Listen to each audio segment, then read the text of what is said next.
Story 1. Want me to take all my stuff and leave? No problem.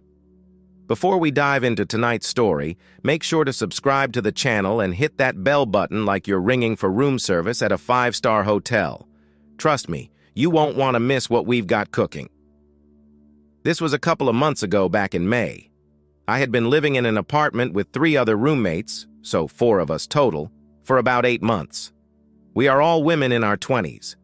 I barely interacted with my other roommates at all. Just between our jobs and classes, we never saw each other. We all had our rooms as well. For some context, on May 5th, my fiancé and I were planning to move into a new apartment together. So by the evening of the 4th, I had just about all of my belongings packed up. More on that later.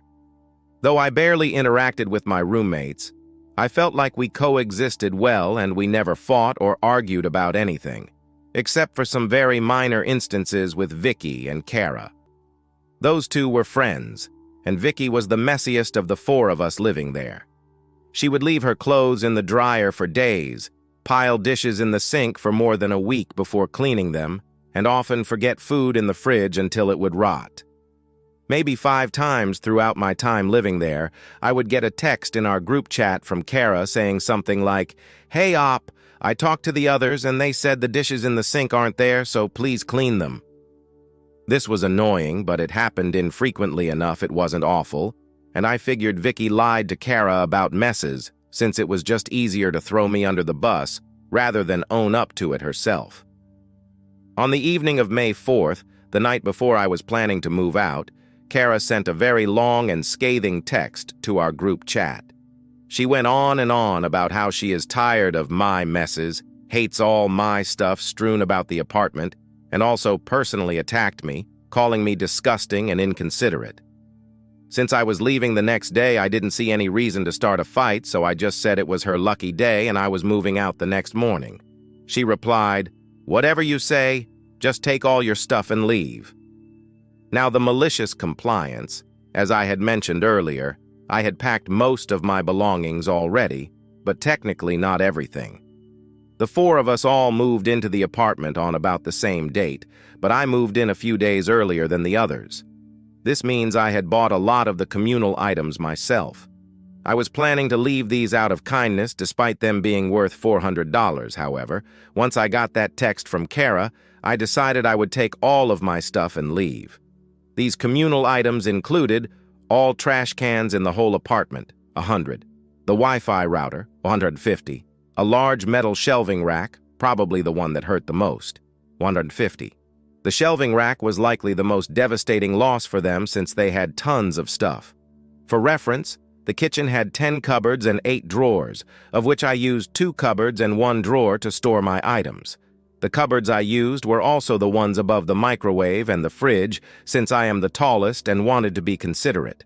All the rest of the cupboards, drawers, and the entire metal rack, which had 5 large shelves, were filled to the brim with my roommate's stuff. Essentially, there was no way they'd be able to fit it in the amount of space I left behind without buying another rack or putting it on the counter and floor.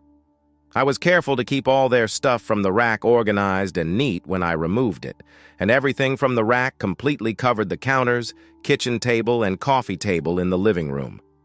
I moved out peacefully with all my belongings the next day and have been happy in my new apartment with my fiancé. A few days after moving out, Vicky texted in the group chat, "FYI, the Wi-Fi isn't working anymore." I wonder why. And at that point, I left the chat. I've wondered how long it took Kara to realize that it was never me who was making messes in the apartment, but I guess I'll never know. TLDR. My roommate was very rude to me right before I was planning to move out, so I took all of the communal belongings I had planned to leave behind, trash cans, a Wi-Fi router, and a storage shelf they heavily relied on. Story 2. Malicious Compliance with the Law. This is a story from my first job as a paperboy at 13. Even at a young age, I was always a bit of a nightmare to manage. As soon as there was any show of any unfair treatment, I have always made it my mission to know all the regulations and work only within them. If an employer shows no flexibility to me, they sure as hell aren't getting any back from me. In the story, it was a great first job. My round started just round the corner from my house, and a small loop left my last delivery 3 doors down from my home. There were usually no complaints about the time I used to show up just after 7 to pack my bags, and all the papers were delivered by 7:45 even on the busiest day. We had a new manager start at the shop, and apparently some people were complaining that their papers were not delivered early enough. We were told we had to be in the shop for 6:30 going forward.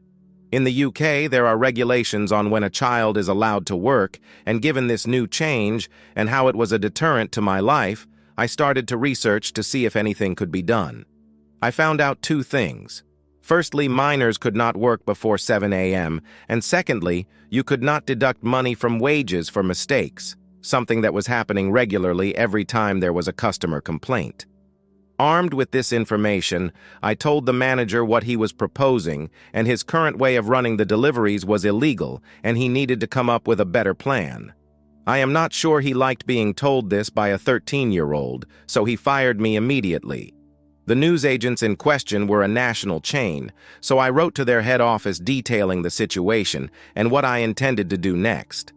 I stated that they were not following child labor laws, and I would report to the relevant agency. I pointed out it wasn't a great look that when this was brought to their attention, I was fired and nothing changed. I stated that I intended to raise a legal claim for unfair dismissal based on the nature of my dismissal. I also gave them notice of my intent to go to the press to see if they felt there was a story about a national brand ignoring child labor laws and dismissing someone who brought that to their attention. I asked for a response in 30 days, or I would start to make the appropriate arrangements. Well, it took 2 weeks before I was asked to come into a meeting with my ex-branch manager and his boss. I took my dad as a witness, but he encouraged me to lead the meeting. There was some backpedaling. They stated they had made changes. We were now expecting in at 6:45 to do the sorting before going on our deliveries at 7 a.m. They had given everyone a pay rise and a bonus, which would be paid weekly if no mistakes were made. They offered me my job back. I refused. I told them while the pay situation seemed fair, they were still asking people to come in before 7 a.m., and this was against the law. I stated if they didn't want me to take this further, they needed us to be there at 7 a.m., and they could get our bags ready for delivery, or we could be there at 7 and be out for delivery at 7:15. The choice was theirs, but their interpretation of the law was wrong, and I wouldn't back down on my actions unless changes were made. They agreed to my points, and then as part of my job being offered, there was a confidentiality clause. I stated I was not comfortable with this, and if this was to buy my silence from approaching the press, there would be a cost attached to it. In the end, I got my job back 20% raise for everyone working the same job, and a weekly bonus on top. A strict 7 a.m. start time, and to top it all, $500 to sign the confidential clause. The moral of the story: make sure whoever you are trying to fuck over isn't a petty little shit who is willing to put more time and effort into ruining you than he is at school. Story 3. They wanted me to use water-based paint on metal. I did. So this happened about a month ago. So I work as an industrial painter. I paint machinery, and typically whenever I get a job, they tell me what paint to use and color.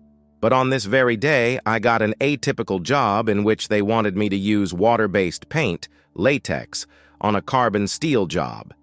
Now I went to my boss and told her this won't work because this paint will make it rust, but she said, "I don't care, just use the paint, they're going to be here next week." I got her to write down the paint I was to use with her signature and said, "Sure. If you don't understand, putting water on a rustable metal, I generally a bad idea as rust, ruining not only the paint job, but possibly weakening the metal itself." I did my job. After a day of prep work, I painted it and let it sit for a couple of days to dry and cure, and a week after that, she came up to me expressing how it looked horrible as the rust was showing through the metal. I said I followed your instructions to the letter and told her again that water and air will make metal rust. After a little back and forth, she decided that she was in the wrong but asked how do we fix it.